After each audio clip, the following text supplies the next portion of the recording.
Good afternoon, everyone. My name is Wayne Jones, and I'm the Provost and Chief Academic Officer here at UNH. And as I sit in T Hall and I listen to the bell tower chime, it must be noon, and we're ready to start our webinar. Thank you for joining us for this conversation ranging from Black Student Union sit-ins to George Floyd. We are really excited to be hosting this webinar, not only because it addresses critical issues for our nation, but because it is also an essential conversation for everyone here at UNH and across the state. We really hope that this conversation is a call to action for positive and lasting change beyond this webinar today. We're very honored to have with us this afternoon Tito Jackson, an alum, and Julian Maduro, who's a current student leader at the university. I'm going to let the president introduce each of them. On that note, I think I'm going to introduce President James Dean to tell us a little bit about the current action plan and introduce our special guests. Jim, the floor is yours. Thanks so much, Wayne. We certainly do have a lot of work to do to address racism across the country and also on our very own campuses.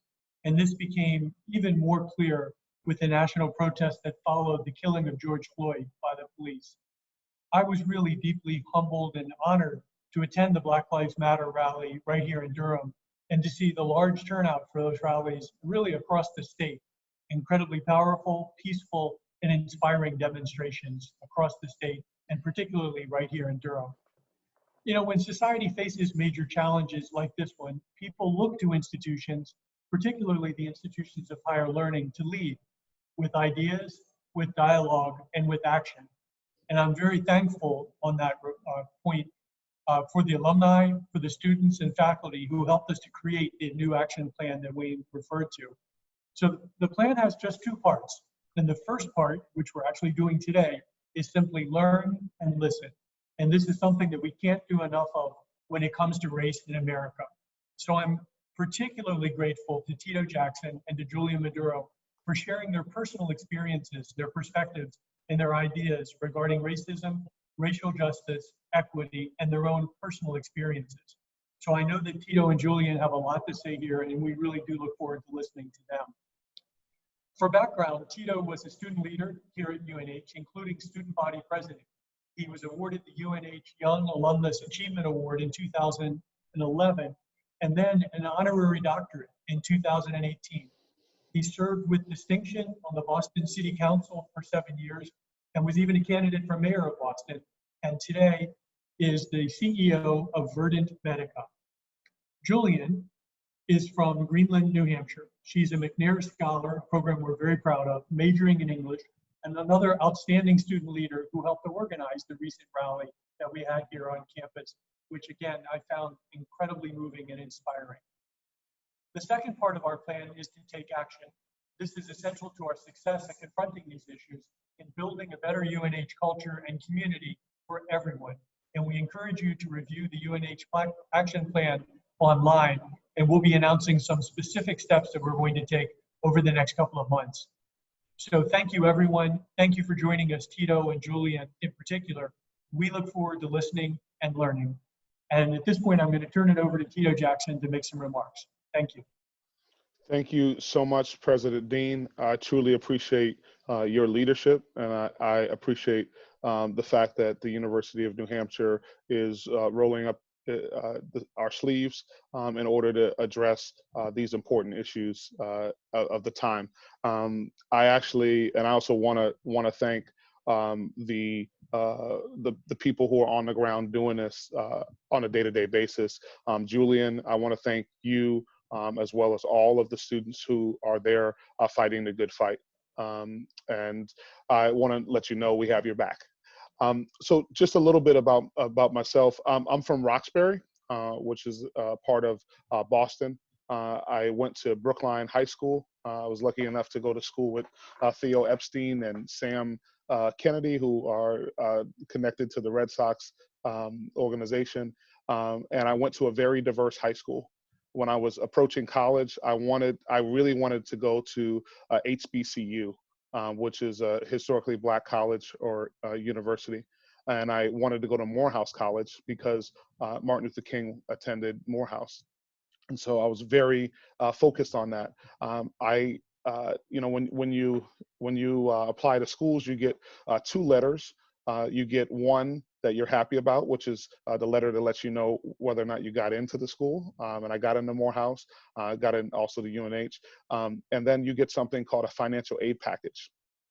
Yeah, so I only got $1,500 from Morehouse College, and I'm one of 8 kids, and so that was not a option for me.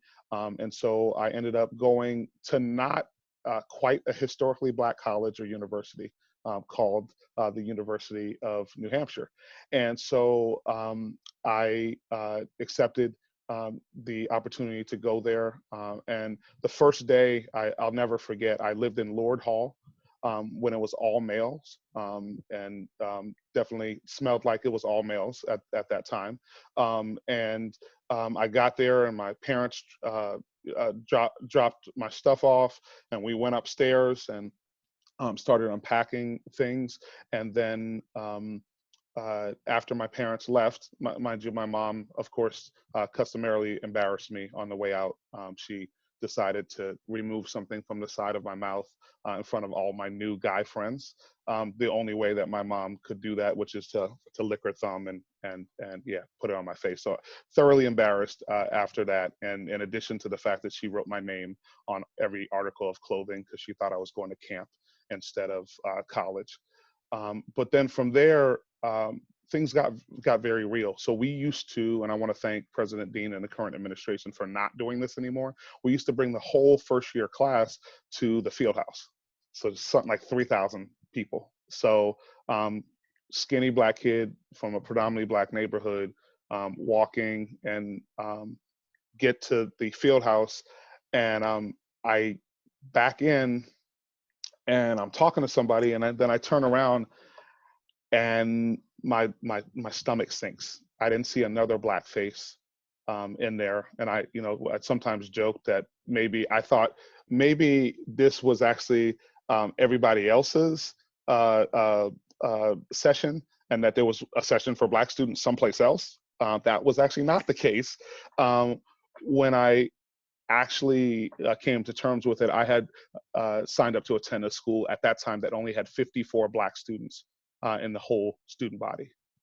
And so what we did, and I'm so jazzed about what Julian and others are doing on campus now, is that we didn't have any of the resources that are currently there.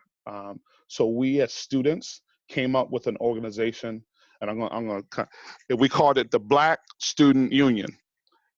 Why do we call it that? Because it was the biggest name that we could figure out for 7 people.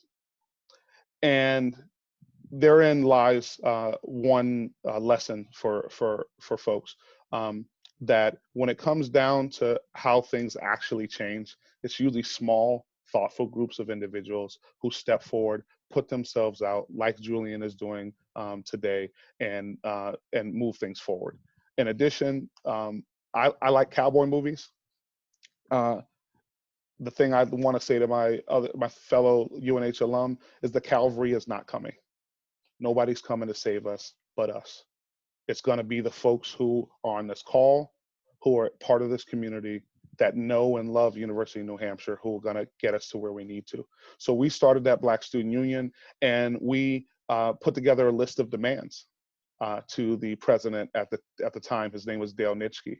We wanted four things. We wanted more non-athlete students of color, because the majority of students on campus were athletes. We wanted more women of color, because there was a 3-to-1 ratio of men of color to women. We wanted an actual Office of Multicultural Student Affairs, which currently exists, but it was a phone on the Dean of Students' desk at that time. And then we wanted a pre-orientation for students of color, and that is now called the Connect program. Understand, it wasn't staff who did this, it was students. It was young people who stepped forward and said, this is what we want. I don't ever want another young person to walk into the same room, have that same feeling, that I had when I walked in. And many of the things that we wanted in that first round actually happened. We got Office of Multicultural Student Affairs. We also had more active recruitment in those spaces, and we also have the Connect program. As President Dean will note, I stayed a little bit longer than most at UNH. I actually had Dean Kirkpatrick walk up to me one day and give me a piece of paper and tell me that he wanted me to fill my intent to graduate form out and give it to him before the end of that day because I wanted to stay. But we then in 97, 98 also had a sit-in. And so President Dean, I know your office probably better than you in terms of the time that we spent there. But some of the demands were not met. The number of students that were on campus. Also, we had a bunch of issues, including a blackface incident that occurred in Congreve Hall while I was on campus. And in addition, a lot of issues around violence and discrimination in the social environment in and around the university campus. And so what I would say to you, and I would submit to folks, all of us, every single Wildcat has not only a right, but I would say a duty to participate in this conversation, to at campus, holding folks accountable. But the other piece is there's tens of thousands of us. What are we doing in our day-to-day lives, in our own homes, in the conversations? Because a lot of people say, hey, what conversations are happening with Black kids? You know what? When it comes down to it, what conversations are happening with white kids? Also, what are you doing in your businesses? What do your boards look like? What do your executive leadership teams look like relative to people of color, also in women, people from the LGBTQ community also. So with that said, I want to pass it back. I'm a history major, so I can speak for a long time, but I definitely want to have an open and honest conversation that at University of New Hampshire, we have potential, but we are absolutely not where we need to be. And that affects the value of our degree.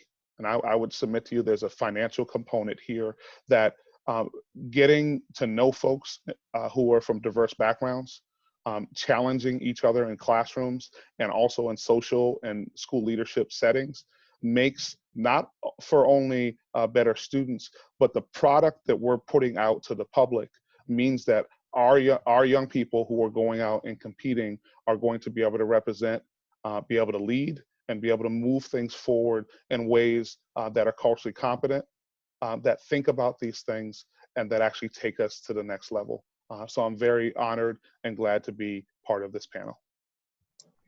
Thanks so much, Tito. Really appreciate those comments. And I'm sure people are looking forward to asking you questions as well. At this point, we'll turn it over to Julian, and we'd love to hear your comments. And Julian, you're muted right now, so make sure to unmute as you get started. Thank you. Yes, so my name is Julian. I was actually born in a place called Naperville, Illinois. I was thinking a lot about what I wanted to say in this panel, and I think I want to start it right where I was from so that you get a little bit of information about me. I cannot speak for every Black woman. I can't even speak for every Black woman at UNH because we come from such different facets of life, such different areas, and we have such different thought processes. But I can speak for me as Julian Maduro from Naperville, Illinois.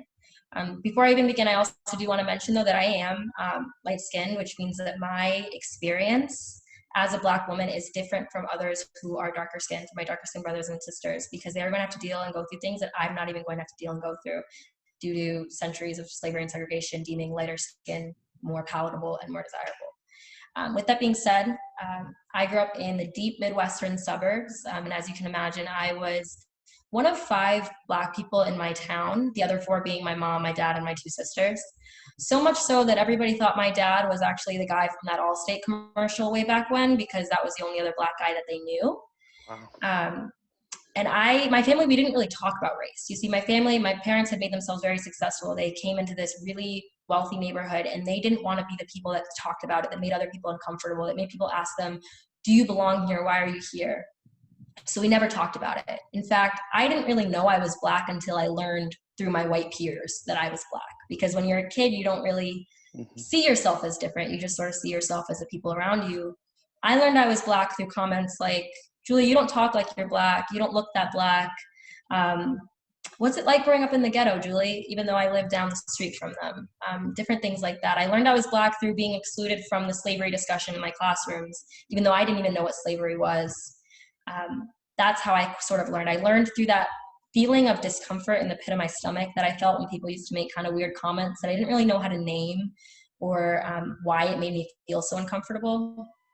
And then, I got to middle school and I turned 13 and I was a 13-year-old girl in Illinois, and I started facing the comments about people not wanting to go date that guy because he's Black and like, why would they do that? And people not thinking that they would ever date somebody or marry somebody who wasn't white, which may not sound like a big deal, but when you're 13 and you're hearing that, it doesn't feel too great. And in that moment, I sort of decided to myself that I didn't really want to be different in that way. I didn't want anybody to look at me different. I didn't want to feel that pit of discomfort in my stomach. So when I moved here and I started at Portsmouth High School, I kind of decided I wasn't going to have anything to do with being Black. I wasn't going to be Black, which obviously doesn't really make a lot of sense, but I had straight hair. I didn't interact with any of the Black kids at my school, and I tried to make sure that everybody around me was as comfortable as possible. So when they said racist things, I didn't say anything about it. In our classes, when everybody started saying the N-word because we were studying To Kill a Mockingbird and the teacher said it was okay, I pretended it didn't bother me. When my artist friends said that they couldn't draw Black people because they didn't know how to do the features, I pretended it didn't bother me. But the thing is that even when you try to ignore it, race is still there. Me pretending I wasn't Black did not mean that other people didn't see me as a Black woman. No matter who I interact with, no matter what I did, no matter where I go, everybody's going to see me as a Black woman, regardless of if we say we're colorblind or we don't see color or race isn't important. It's there and it exists. All that ignoring race did was make it difficult for me to feel like I had anybody to talk to about it, difficult to think that I could start a conversation. And I mean, in the community that I lived in, those conversations weren't being had anyway. We kind of ignored race as a whole because we didn't want anybody to be uncomfortable. We didn't want to be accidentally racist, so we rather just kind of not talk about it in general. But all that meant was that I didn't have anybody to go to when I felt uncomfortable. It meant that my high school, my middle school administrations didn't make me feel like I lived in an environment where I could talk about what I was feeling. And it also meant that I had no idea what Blackness meant. I had no idea how amazing it was to be a Black woman. I didn't know that my hair could do this or how to braid or that there were makeup products that were just for me. I didn't know about Black Instagrammers or Black YouTubers or Black TV shows. And that is something that I think is deeply sad and unsettling. And I think it's something that we don't do on purpose, but we do. I think a lot of times we think moving forward means pretending that race doesn't exist. I think that moving forward is living in a race-blind society, and that's not moving forward. You see, when we take our race out of the conversation, we pretend it doesn't exist, we take ourselves out of the conversation. And you leave room for somebody who believes that race is a problem. And let me tell you, people who believe that race is a problem have no issue talking about race. You don't want the people of color in your neighborhood, in your life, in your communities to only have those voices bringing the topic of race into conversations. It doesn't feel good. It is no longer enough to be, it's never been enough to be not racist. We must be anti-racist. We must be actively anti-racist. And to do that, we must educate and celebrate both sides. I want to see that done at UNH. I want to see to make sure that we are celebrating and educating ourselves. Because once I was able to celebrate myself as a Black woman, I realized that I was never ashamed of being Black. I just didn't want that feeling that came with racism. But ignoring my Blackness did not make the racism go away. I also want to say thank you to Mr. Jackson because OMSA, which is now called the Beauregard Center, the Connect program, and Black Student Union are where I found out what it meant to be a Black woman. That is where I made my first friends who had similar histories and cultures as me. It was where I was first able to embrace myself and my culture and my history. And it was where I was able to learn about Black history in America, which was really amazing and showed me a completely different side of Blackness that I didn't even know. I don't want people to see me and be colorblind. I want them to know I'm a Black woman because there are so many amazing things that come along with being a Black woman. And at UNH, I think sometimes, I mean, majority of us are white. I think it can be easy sometimes to try to ignore it because you think by ignoring it, you're not adding to the problem. But let me tell you, when there are a few faces out of the crowd that are saying racist things, that are doing racist things, and the rest of the people are a nameless, faceless group, it is as if that entire group is doing the racist and saying the racist things, doing those racist actions, because it seems like they don't care enough to try to stop it. They don't care enough to educate themselves. They don't care enough to want to learn and want to do better. And that is not okay. And so I challenge all of you here today. I mean, you guys aren't, a lot of you aren't a part of the UNH community anymore. So I challenge you, educate yourself, learn about the amazing things that come along with Black culture and Black history, and make sure you are having those conversations. We cannot ignore race. We cannot pretend it's not there and that it doesn't exist, because it does, and it always will. We must make sure that we are understanding how to have those conversations so that people of color in our community know that they can celebrate themselves, know that they can celebrate their histories, but also know that they can talk about the issues that they're facing, and that people are there to listen and do better and to learn. That is one of the most important things, I think, both for the UNH community and for everybody in whatever you're doing, because no matter where you are, your community, your school district, your work, if you think to yourself racism isn't there, if you think to yourself, we're not a racist place here, you're not paying attention. It's there. It still is there. I mean, it's 2020. I think we think sometimes that it's not happening, it's not around us, but I can guarantee you that it is.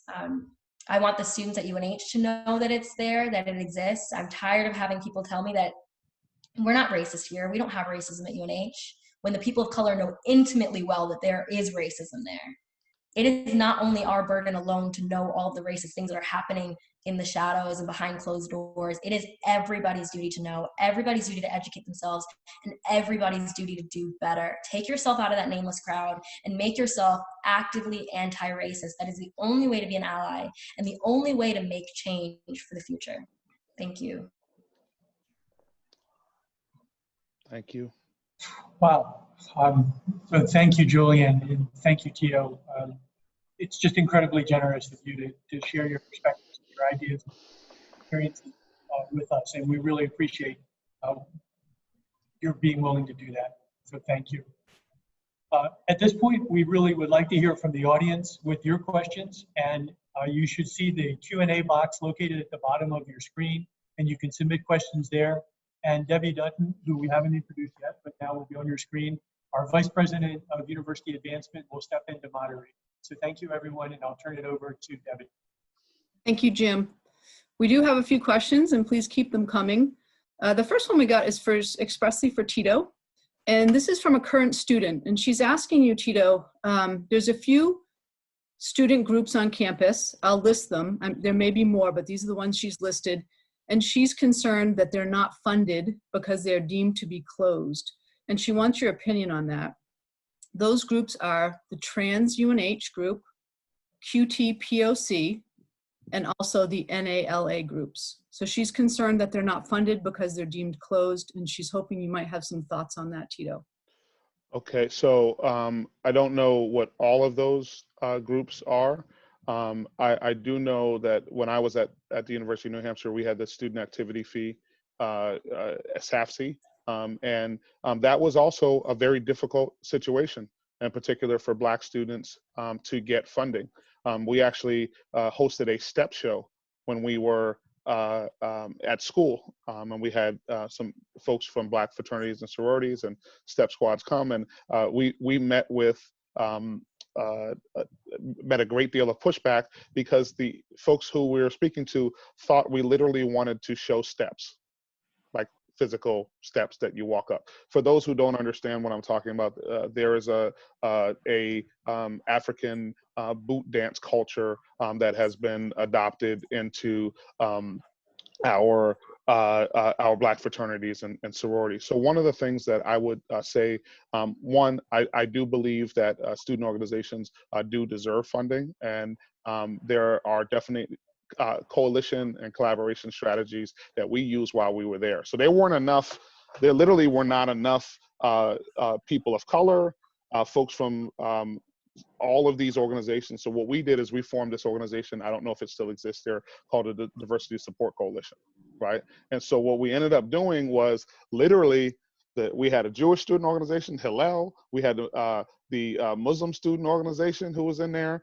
We had disability student organization, the Black Student Union, Mosaico, which was a Latino student organization. We had the United Asian Coalition. So what we were able to do is to say, we know that oftentimes people don't look at us from the perspective of respecting what we're doing and the voices. And so we're all gonna come together. What I would also note, and I do remember this also, is that there were student organizations that were also closed. So I think this is really interesting. You know, we had Scope, which is an organization, I don't know if it still does this, but the executive board elects the next executive board. They don't have a general membership election. They got the most money. And so I also believe that it's critical that there's comparable types of funding for all student organizations. And I just finally want to just, like, I literally could not have dreamed of a person as awesome as Julian when I was working to put together our organizations and all of the things that we did. And there are people like Jared Sexton, Rolanda Sakura, Erlene Menz, Malika Aziz, and Shelly, who we all worked. And I would also say some of us really took a lot of individual blows for the work that we did. I failed out of UNH while I was there, and I had to take a semester off because of the work that I was doing and not taking care of myself. And so my time there was actually extended based on the things that I was doing. So I would also say it is absolutely critical, as Julian noted, all of you step forward and make your voice heard. And by the way, as white folks, we can't have you check out. We need you in this conversation. And by the way, you're the solution. Julian and I do everything that we can every day to not be profiled, not be stopped by police, not be hurt. We need you to step up. We need you to be part of this conversation. You can't be a bystander. And those who don't think that race exists have the privilege of not having to deal with their own race. I'm a 6'2", 270-pound Black man. At no time am I able to disconnect my race. And by the way, one of the other pieces, I don't want to. It's really cool to be Black, by the way. And so we embrace those things, but we also push you, urge you as people who've literally walked where we walk as fellow UNHers to be able to participate in changing this. Thank you, Tito. Thank you for that so much. I wanted to add something really quick if I could. Sure, go ahead, Julian. Because of the question asking about specific orgs, QTPOC and NALA. I was co-chair of NALA for a year, and I've been a QTPOC member for the last 3 years. And I wanted to express to the attendees, for those who don't know, so QTPOC is for queer, trans people of color. NALA is for most deaf, is for men of color. They are closed organizations only for the groups that they are supposed to be supporting and helping. And they're really amazing. NALA specifically offers women of color a chance to talk to other women of color. We talk about hair, we talk about different microaggressions that we've experienced. We can express our frustration without worrying about making somebody uncomfortable. However, because these orgs are closed, they don't receive UNH funding. And they have been, I don't want to say receiving pressure, but there is pressure to open and receive that funding that comes from SAFC, because you want to be able to have a sleepover or go somewhere with your group and really strengthen that sisterhood. But it's that decision of, do we open, or do we kind of have to confront ourselves? And I think it's really important, as Tito was saying, there's other groups on campus that are closed that are still receiving funding, and these groups aren't, and they're doing really good work. Like groups like QTPOC cannot open. It is a group for people, for queer, trans people of color. Some of them are not out. Some of them don't want to be out. It cannot be for people. It needs to be very private and closed, but they can't get money. We sit in the room and that's all we can do because we don't have any funding to do anything more. So. And I would just note, this is a place when we think about creating action, President Dean, I would like to put this as one of the things that we look at in terms of how we are supporting these organizations. If there is not the essentially public funding from the SAFC side, I would look to you as well as Provost Jones to help us with dealing with these organizations. In addition, so these are, you have BSU, but then you also have folks who are at the intersection of many components of identity, and we want them to be able to stay there, feel comfortable there, and graduate with a degree from the University of New Hampshire. Thank you, Julian, for schooling me on organizations that didn't exist when I was there. Thank you for clarifying that, Julian. I appreciate it. So this question may be one that Jim and Wayne want to start with, and then it may go to Julian and Tito. So this is a question, will UNH be sharing resources on how we can become actively anti-racist? I'm a 57-year-old white woman, and I'm not sure what I should be doing. I'm just not certain what to say and do. I've been silent, but what I'm hearing today makes me really want to rethink my response. Thank you. So first, I have to say I'm really touched by that, and we need a lot more of that, I think, to get where we need to go, both as a university and as a society. We have indeed been putting together with the leadership of the library, with the diversity organization, diversity, equity, inclusion organization, and the Beauregard Center, have put together resource guides that will be available to anyone. There are actually two different lists, a much larger one and then a smaller one, and we'll figure out which one it makes more sense to share. But we have been doing exactly that. Out of that list came a book that so many people have been reading about how to become an anti-racist, which I've just read in the last week, and I found very helpful.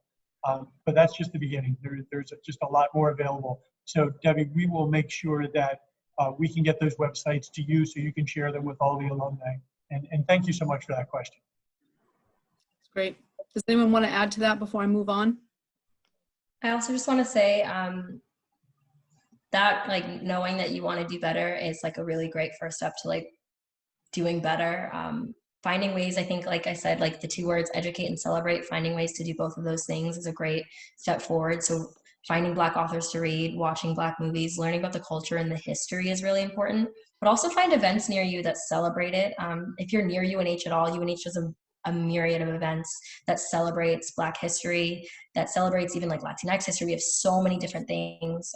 So just really keep an eye out and make sure that you are consciously educating and celebrating Black culture. And I would just simply say it's critical that our white friends have conversations in their own families.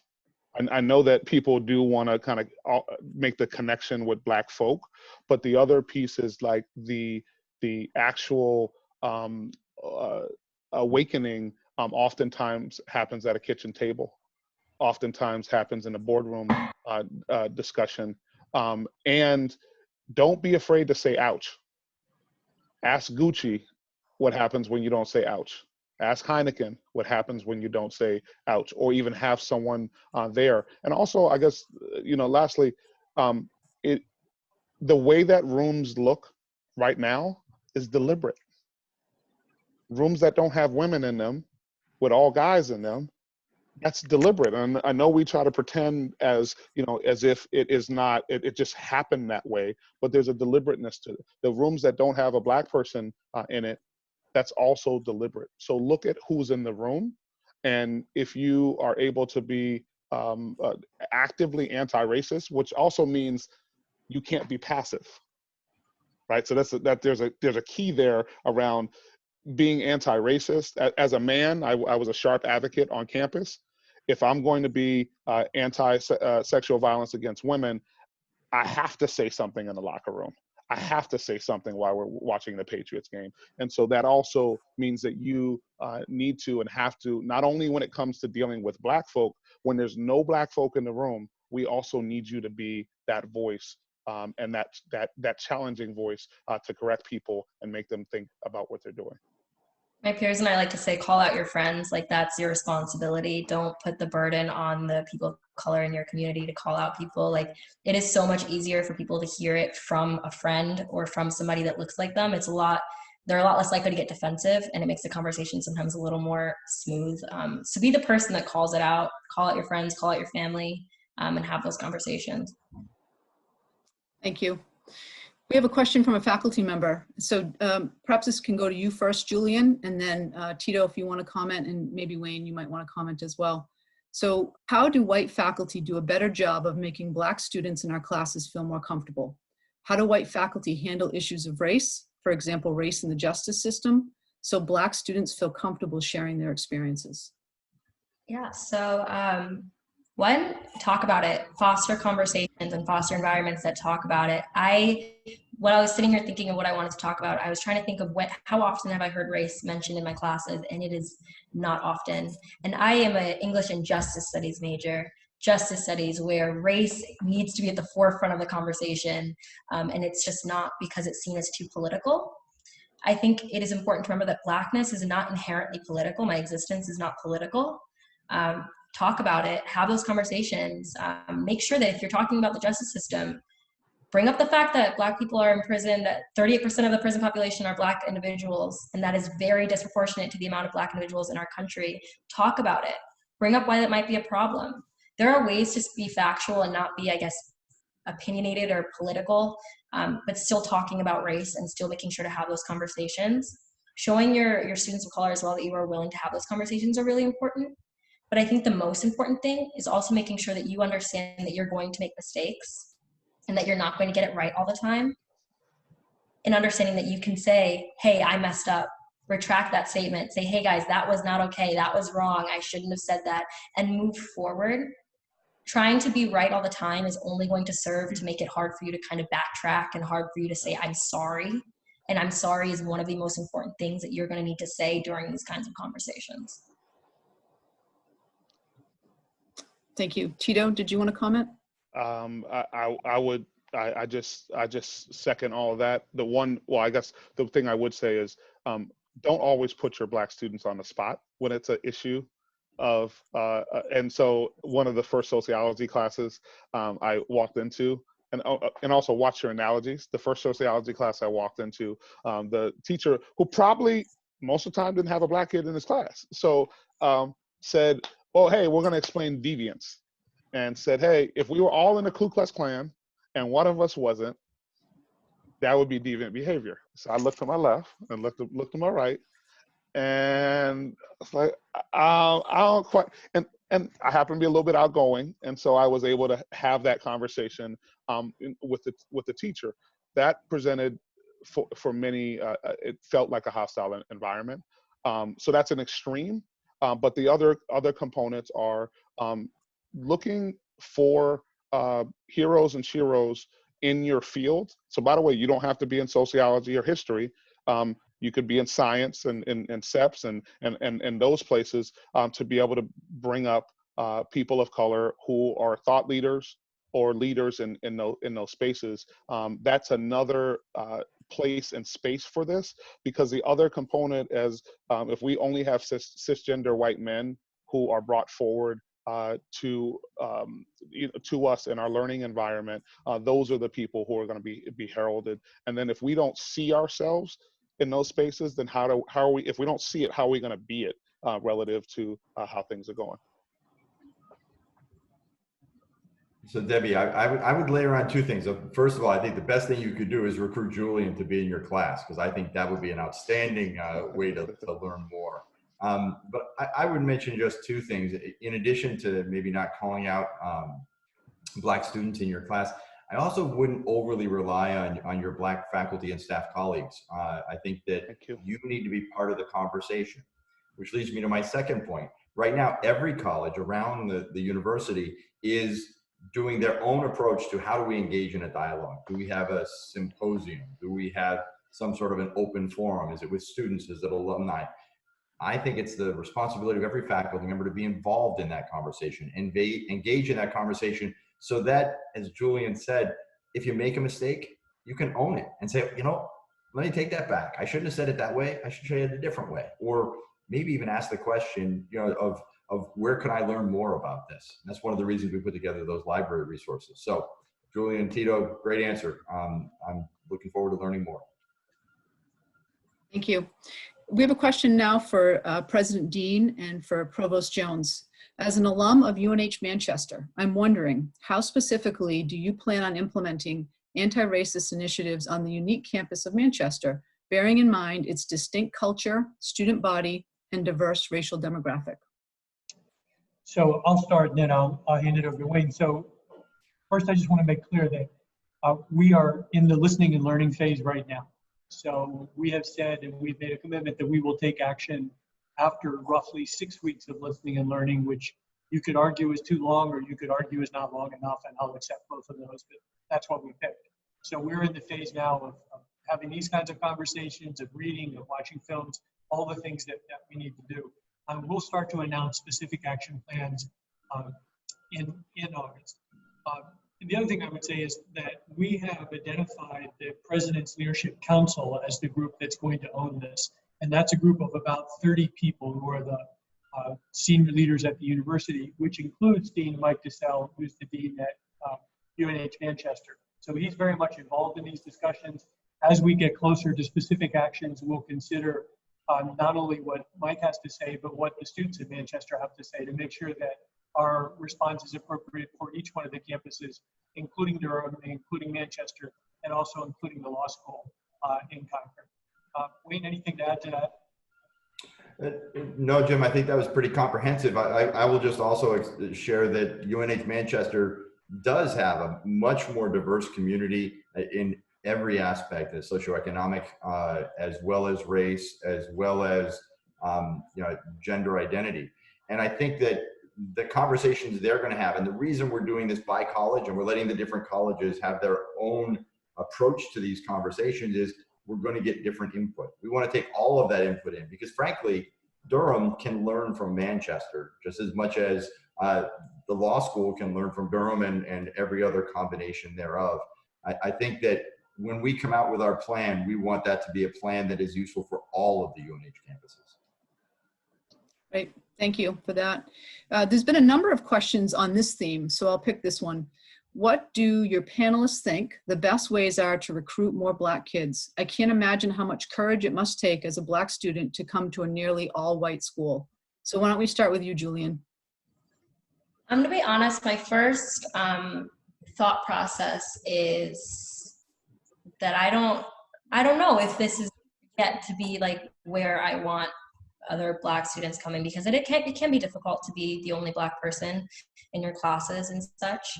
But I do love UNH, and I think it can be a great community for people, but you have to recognize that there is that level of work that comes along with it, and a level of fatigue that comes along with it as well. As for recruiting, I would just say, like, my only thing is just don't be dishonest to students. Like, tell them what's going on. Tell them that this is not the most diverse place. Tell them what's offered. Talk about the Beauregard Center, the DSC, but don't, for the sake of recruiting, don't be dishonest and try to paint a picture that isn't true. Paint UNH the way it is. People that want to come to UNH will come to UNH for what it's offering, and just make sure that you're supporting the students once they get here, I think is the most important thing. I don't know if Mr. Jackson has something to add. So I guess a couple things that we always kind of talk about. One, as Julian brought up, this issue around support.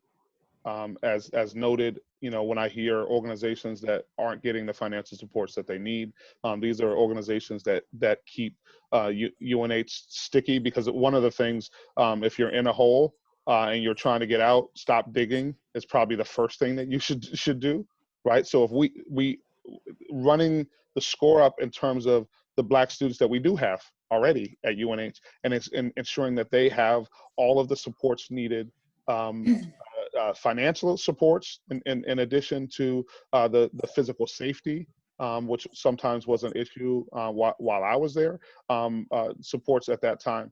I also think there's something to be said about bringing in a critical mass at one time, because I think UNH has the cyclical problem of not having enough Black students, and so then therefore having a tough time not being able to attract.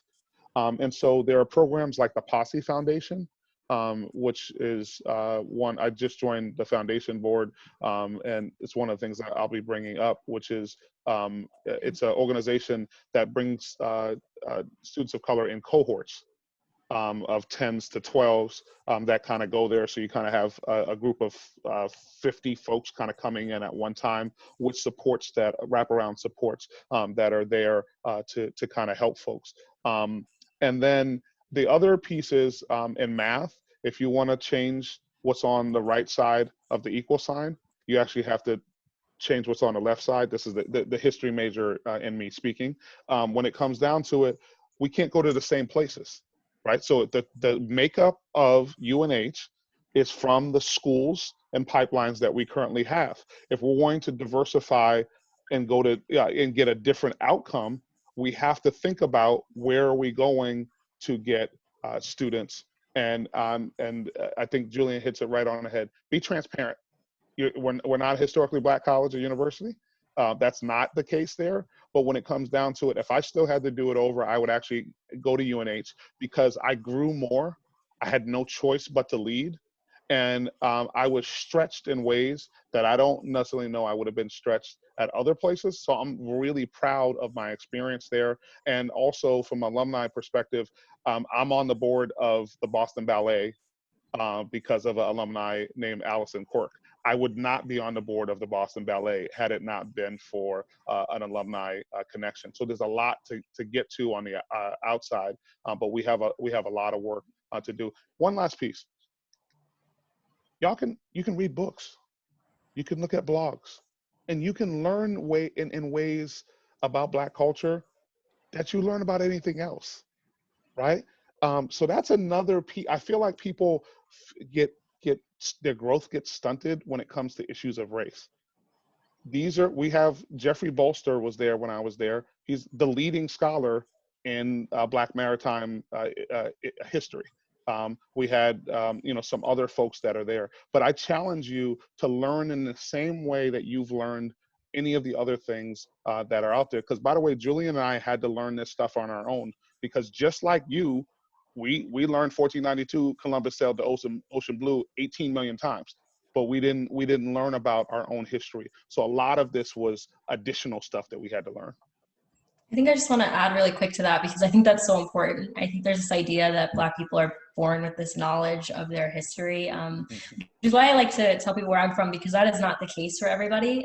Unless your family is very big on making sure you understand what it means to be Black, you don't learn about it. You have to go and figure that out by yourself. But you can learn. Like, you don't need a Black person in the room with you necessarily to learn about Black culture. You can go online, you can find books, you can find movies, and take that burden off of somebody else to have to educate you about who they are and learn for yourself. Because the people of color have had to learn about what it means to be white in America. I like to use this example. I know how to get beach waves in 3 minutes using salt water. I don't need to know how to get beach waves in my hair using salt water, clearly. But I bet you that if I asked you if you guys knew about the cultural reset that's happening amongst Black women switching from relaxed hair to natural hair, then most people wouldn't know. And that is a literal generation flip that is happening. So learn about these things, like go online, find magazine articles, like anything that you're interested in, find out like what's going on. Like, I like makeup, find out what's going on in the Black world in makeup, find out what's going on in the Black world in fashion, find out what's happening with different people in different cultures, in different communities. And you can do that. Google is free, the internet is free, well, not Wi-Fi, but all these websites are open to you. So go check it out. Great, thank you for that. And so this question is for Tito and Julian. As an alumna, I have not donated to UNH because I don't see them doing enough for students of color and other marginalized students. How can I and other alumni direct funds to students of color while also holding the university as an organization accountable? Well, as someone who just joined the foundation board, and I'm going to have some requirements, I want to talk to you. So Debbie, make sure I get that person's name. What I would say is, I think it's critical that we begin to put our money where our mouth is, and that we actually have funds. And as Julian just mentioned earlier, there are student organizations that are looking for funding. Right, and I'm not saying, and again, President Dean, props to you for coming to this school that has not the most state funding, when it comes to how things are going. But these private funds around being able to support young Black folks on campus with the needs that they have, their organizational needs, and potentially building scholarships for them. That again, with your private funds, these issues around what Julian was speaking about earlier, that folks can't get this specific money. You can give money to exactly where you want to give it to. We can figure that. We can absolutely figure that out. In addition, for a program such as the Posse program, which would be $1 million, $1.5 million a year, that's something that we should be thinking about, because that would actually get us to a level of sustainability. So I think there's an opportunity that we have to work together and put our funds together in order to create the transformational change, because we absolutely need financial resources. And all of the things that we're talking about, and I came from government, I always say a budget is a value statement. Where you put your money states your values. And so at this point, we want this to be something that states that Black lives matter, that Black students' lives matter, that queer Black students' lives matter, and they should be safe in these campus settings, and that we are going to financially support them. We're going to give our time and our talents to all of these young people. I know that NALA and QTPOC would accept any kind of donation, anything. I mean, NALA tries to host a formal every year to sell, so that the women of color in the org can do something fun and exciting. But we have to pay for that ourselves. We have to fund that ourselves. And if you've never planned a formal, it is incredibly expensive. But even that, and then we're helping NALA do NALA's Kitchen, where we make culturally significant food. There are so many places where your money would make a huge difference. And with NALA and QT, that's just two of the orgs that I can think of that would really put that money to good use and where it would directly benefit the students. So please check those orgs out. I don't think you can find them on Wildcat Link, but UNH, if you want to email their exec board. And Debbie, can I request that I know there's an anonymous component to this, but we'd definitely like to connect with that alumna to be able to make these connections with Julian and others. Yes, and if that person could just put in the chat, it's a private chat to me, just let us know that that's okay to get in touch with you, and we'll do so. And the 603 Challenge just concluded. We supported our alumni supported over 300 organizations across campus. So we need to make sure that these groups are being represented when we go out to the alumni body, so that they can choose places that they want to give and support. So we'll also commit to doing a better job of making sure those groups are represented when we go forward with our alumni fundraising. So this is a question for Wayne. What are the plans to support retention, including the tenure decisions, as well as recruiting for both faculty and core academic leadership, deans, department heads, related to people of color? It's a great question, and it's a broad question, because when I look at the data, and this is something that I did early on coming to UNH. I knew coming from New York that I was coming to a less diverse state and a less diverse university. And I started looking at the data, and what struck me was that the number of hires we're getting are actually really, really good. We need to improve our pools. We need to change the way we do recruiting. We need to continue to invest in those. And I like the cohort idea, and a number of faculty are talking to us right now about cohort ideas for faculty and staff. But the challenge was, if we had been retaining all of those faculty and staff, then we would be making progress, and we haven't made progress. We've been flat. One could argue we're up a couple, but and because the number is so small, it's a big percentage, but I'm not going to go there. Really, the numbers are flat. So therefore, we're losing too many. We need to be more prepared to invest.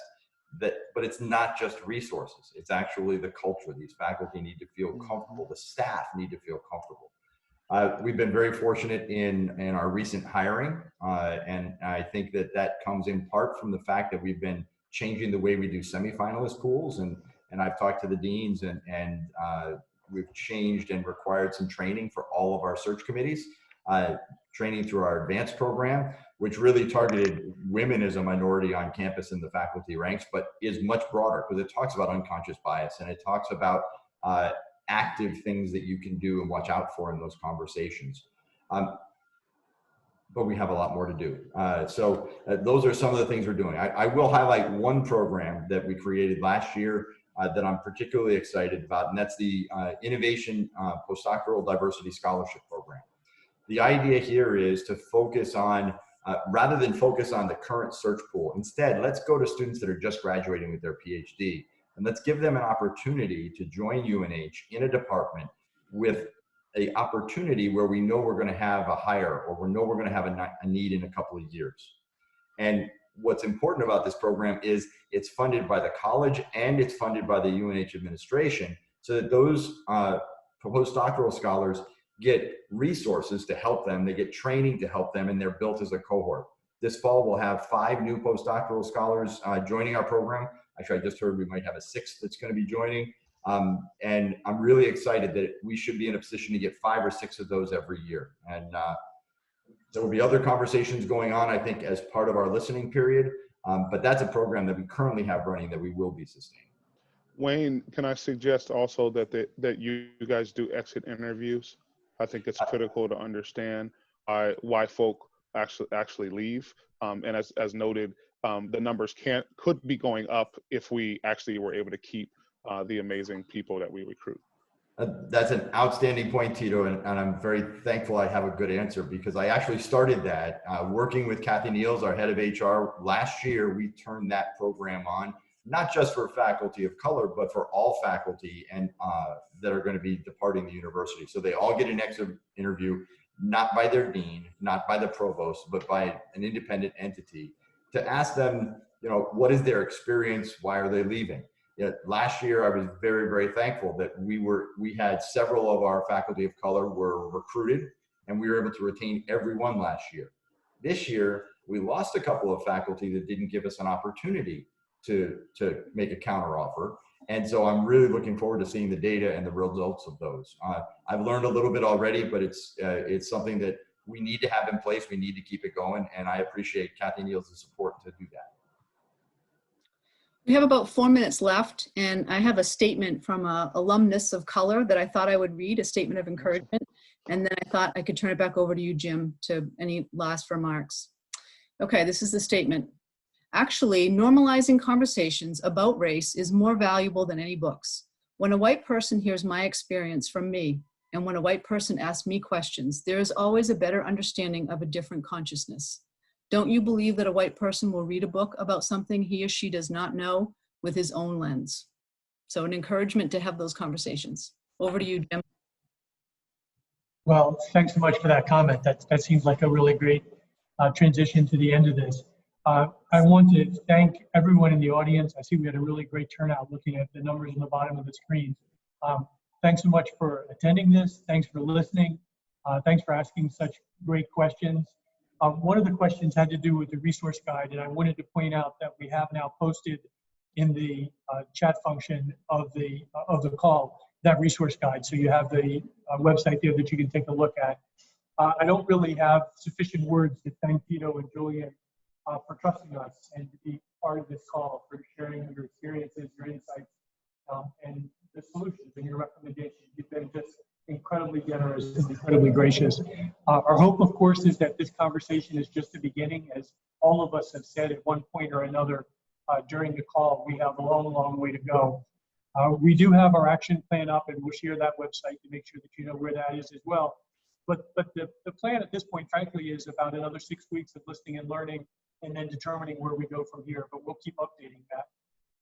So we encourage you to stay engaged, to stay connected. Please reach out and let us know how you can get involved. Again, and I'm quoting, I think, both Julian and Tito in this, we probably are going to make mistakes. We're probably not going to get it all right, and we're certainly not going to get it all right away. So we appreciate your patience and forbearance, but I can assure you on behalf of the UNH community and the administration, we're going to try as hard as we can to try and get this right, and you can and should hold us accountable. So on that note, thank you very much to everyone. Take care. Have a great day.